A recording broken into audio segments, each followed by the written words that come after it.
आज का वचन। पहला पाठ थेसलनिकियों के नाम संत पौलुस का पहला पत्र, अध्याय 2 पद संख्या 1 से 8। भाइयों, आप स्वयं जानते हैं कि आप लोगों के यहाँ मेरा आगमन व्यर्थ नहीं हुआ। आप जानते हैं कि हमें इसके ठीक पहले फिलिप्पी में दुर्व्यवहार और अपमान सहना पड़ा था। फिर भी हमने ईश्वर पर भरोसा रखकर घोर विरोध का सामना करते हुए निर्भीकता से आप लोगों के बीच सुसमाचार का प्रचार किया। हमारा उपदेश न तो भ्रम पर आधारित है, न दूषित अभिप्राय से प्रेरित है और न उसमें कोई छल कपट है।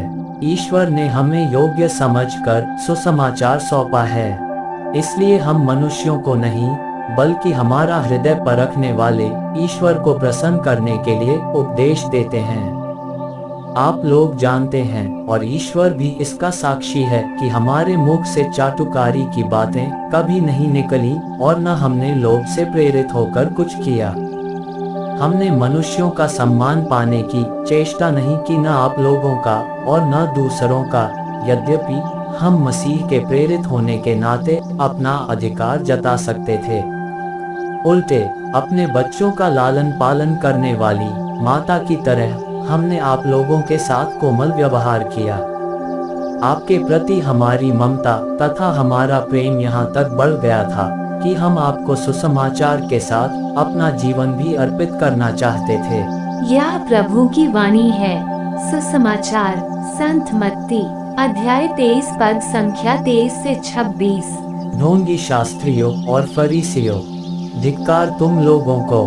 तुम पुदीने, सौंफ और जीरे का दशमांश तो देते हो, किंतु न्याय, दया और ईमानदारी संहिता की मुख्य बातों की उपेक्षा करते हो। इन्हें करते रहना और उनकी भी उपेक्षा नहीं करना तुम्हारे लिए उचित था।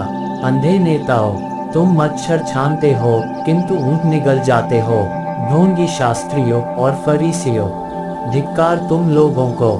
तुम प्याले और थाली को बाहर से तो मांजते हो, किंतु भीतर वे लूट और असंयम से भरे हुए हैं। अंधे फरीसी, पहले भीतर से प्याले को साफ कर लो, जिससे वह बाहर से भी साफ हो जाए। यह प्रभु का पवित्र सुसमाचार है। आमीन। आज का चिंतन। हमारे आचार विचार, पहनावा हमारी संस्कृति सभ्यता को दर्शाते हैं। कहीं न कहीं ये संस्कृति सभ्यता हमें नियंत्रित भी करते हैं। कहा जा सकता है कि हम दूसरों को खुश करने के लिए अथवा स्वयं को अच्छा साबित करने के लिए दूसरों की इच्छा के अनुसार अपने आप को ढाल लेते हैं, पर हमारी आध्यात्मिकता या अंतरतम उनसे छिपा होता है। यीशु आज जब फरीसियों को धिक्कारते हैं तो इससे ये पता चलता है कि वे ऐसे ईश्वर हैं जिनसे कुछ छिपाया नहीं जा सकता।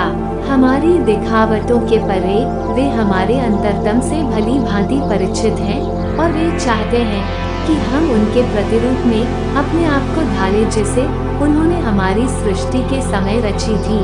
आज हम मनन कर देखें कि हमने भी तो कहीं मुखौटे नहीं पहने हुए हैं। विशेष रूप से आज हम अपने बारे में अपने माता पिता, भाइयों एवं बहनों से जानने की कोशिश करें जो हमसे प्रेम करते हैं, क्योंकि प्रेम सब कुछ बयां करता है। यीशु ने फरीसियों को इसलिए नहीं धिक्कारा कि वे फरीसी थे, बल्कि इसलिए क्योंकि ईश्वर ने मनुष्यों से प्रेम किया है। आमीन।